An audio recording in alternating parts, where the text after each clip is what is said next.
Here's how to transform your Wuthering Waves experience from this to this in just under 5 minutes. If you're having problems with stuttering, lag, or rendering issues while playing, this video should help you address or reduce some of those problems. A small disclaimer, it goes without saying that when playing on a budget device, the biggest trade-off for performance is usually quality and vice versa. So unless you're playing on a flagship, it's either going to be one or the other.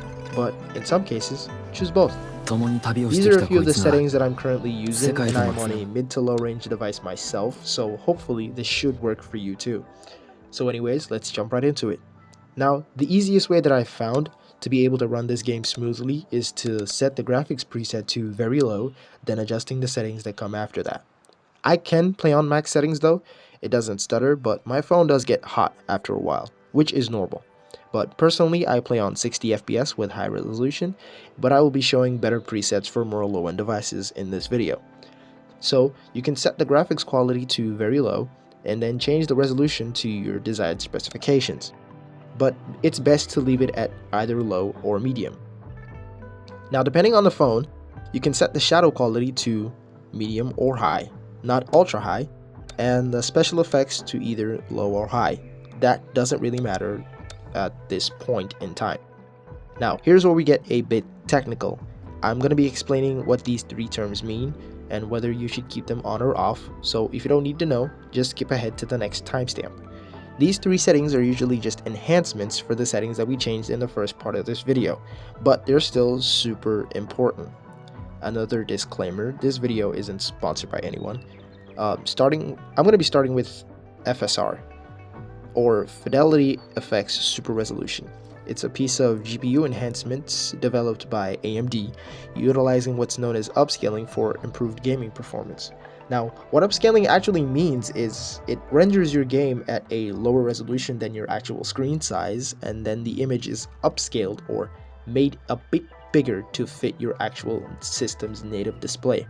Now, for LOD, the LOD bias simply means the level of detail of all objects in the 3D space, and it means that the same model can have up to 4 or 5 different versions of itself.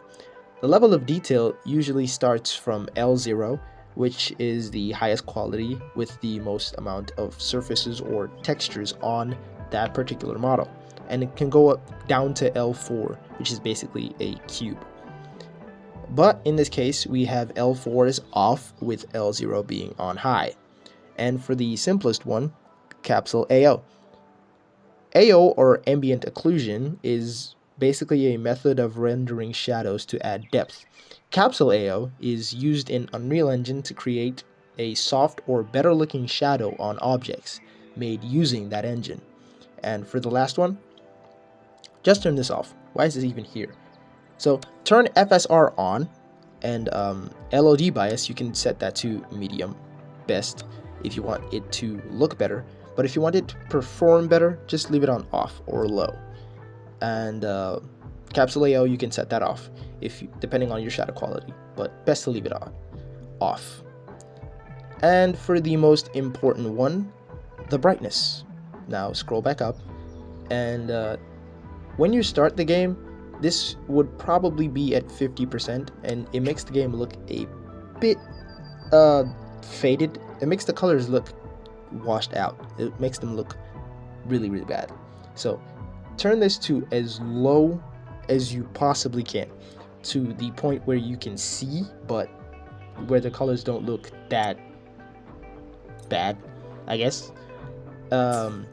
It may look a bit washed out, as other creators have said in the past few weeks, but if any of these work for you, let me know down in the comments, and please leave a like and consider subscribing to the channel if you like what you just watched, and I'll catch you in the next one.